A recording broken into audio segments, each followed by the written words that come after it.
fell more than 200 feet to his death last night while attempting an extreme sport jump, and his 16-year-old daughter watched it happen. Thanks for joining us tonight. I'm Marcella Lee. I'm Carlo Cicchetto. It's called base jumping.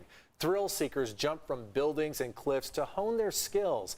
And as CBS 8's Kirsten Holmes reports, base jumping is not only incredibly dangerous, it's illegal.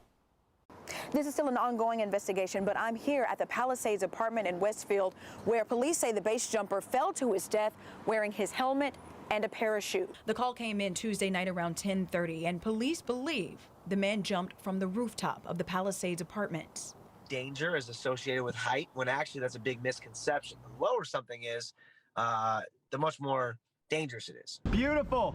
Johnny DeJulius is an avid base jumper. He says they jump at night because their extreme sport is against the law, but for them, it requires a lot of skill. A skydive, you have 2 parachutes.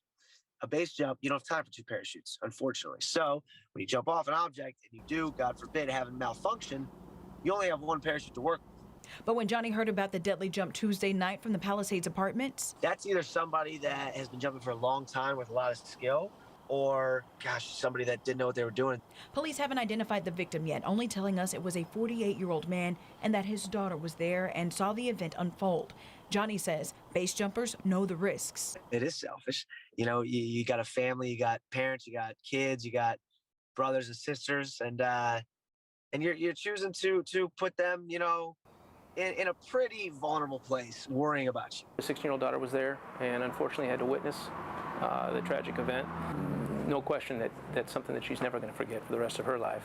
Captain Scott Wall with San Diego Police says they've seen these type of stunts before. Sometimes you'll see them out on the cliffs. Sometimes they'll be off of other buildings or bridges here in San Diego. And the police department isn't always notified when they're a successful jump. Obviously, we're called when things don't go as planned.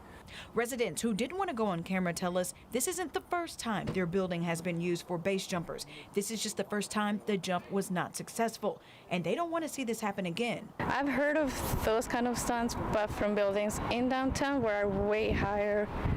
Chances are still risky, but not as bad as this one. This one, you don't even have time for the parachute or anything that he might have been with to open. Kirsten Holmes, CBS 8.